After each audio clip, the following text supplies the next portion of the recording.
As we found out in a recent video, Morrowind is home to many juicy chunks of saucy lore, so sensationally tasty that we can't resist talking about them.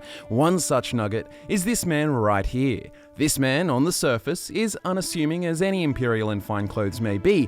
That is, of course, until he opens his mouth and utters all manner of flirtation. His name is Crassius Curio. His first name, Crassius, is a clear play on words. Crass means to show no intelligence or sensitivity, and the "ius" part is added to make it sound Imperial. His last name, Curio, means a rare, unusual, or intriguing object, and it just so happens his personality matches the description of his name. He definitely is a rarity, and crass, as we are about to find out, is far from an overstatement. You may remember that in Morrowind the ruling powers are the Great Houses, and on the Isle of Vardenfell it is houses Redoran, Telvanni and Hlaalu that hold the most power.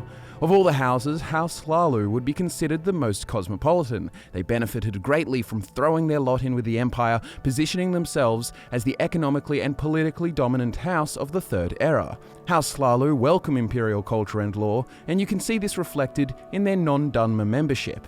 The aforementioned Crassius Curio, at one point in his life, joined House Hlaalu and worked his way up to the rank of Councillor, earning a spot as one of the 2 non-Dunmer councillors. So naturally, when you play Morrowind and you want to work your way through the ranks of House Hlaalu, you'll find yourself coming into contact with this crass character. When you first meet Mr. Curio, he requests that you call him Uncle Crassius, and when you ask for sponsorship, he responds with this: "You want me to be your sponsor in House Hlaalu? I thought you'd never ask. But first, I want to see who I'm dealing with. Show Uncle Crassius what you have to offer. That's right, don't be shy." You then have to strip down to your bare skin to be reviewed, and this isn't just a request if you are female. It would seem that he has equal interest in all forms of the human physique, so if you follow through with the striptease, Uncle Crassius will sponsor you. As you learn more about Crassius and spend more time interacting with him, you will find that the perversions don't end there, and get used to being called dumpling, pudding, or sweetie pie. Crassius is an avid writer of adult novels and plays. One such example is The Dance of the Three-Legged Gua. Now, without knowing who the author is, you could assume it's some kind of funny children's story, but since we do know who Uncle Crassius is, we can assume the complete opposite. Yes, ladies and gentlemen, the Gua's third leg is not a deformity, it's in fact its giant penis.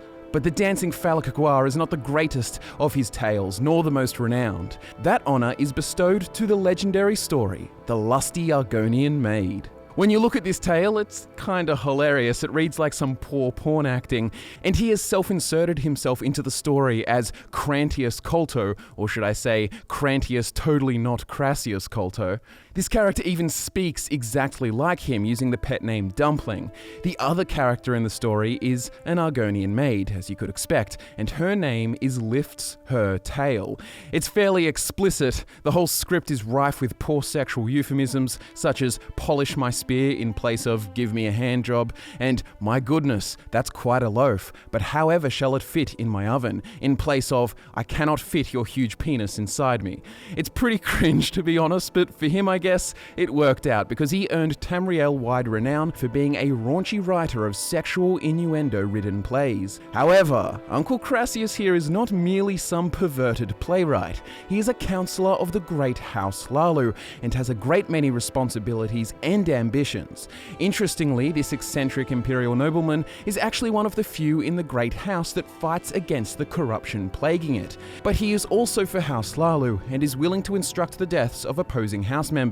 He instructs you to kill a Redoran lord named Bandon Indaris and a Telvanni sorcerer named Rainel Urvarith. So we know that he is a man in high places with a plethora of perversions and unusual hobbies, but how did he get to this place where he is commissioning murals and wearing only the most extravagant of clothes, all the while asking newcomers to take off theirs? Well, a snippet of his past was revealed in the Elder Scrolls V Skyrim Dragonborn DLC, which takes place on the island of Solstheim, which is now officially Morrowind territory. Ravenrock is the main town and a House Redoran settlement. This woman, Cinderia Rano, is the wife wife of second councillor Adril Orano, and she asks the Dragonborn to recover an important folio from a crashed ship called the Strident Squall. She had sent it off to the Imperial City to be rebound, but it never arrived. So you head off, kill the Reavers inhabiting the wreck, and retrieve the book.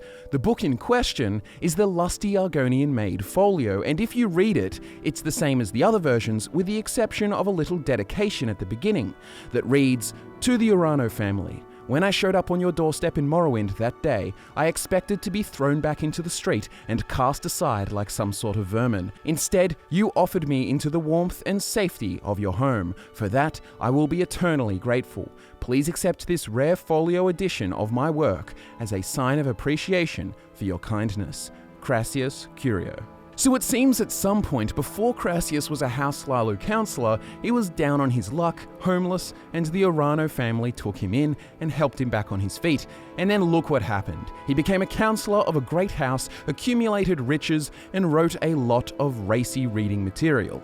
The steps in between are still unknown, but it's a nice bit of backstory added. So next time you're reading The Lusty Argonian Maid and giggling to yourself like a little schoolgirl, remember the man behind the words, the man who made you take your clothes off for quest purposes. I hope you enjoyed that little nugget of sensational Elder Scrolls lore. Gracefully tap that like button, because every like goes towards funding the fight against corruption in House Hlaalu, with 5% being skimmed off the top to commission nude Argonian statues in the House Plaza. Subscribe for more Elder Scrolls deep dives. My name is Scott from FudgeMuppet. Social media links are in the description, and I'll be back to talk to you again next time.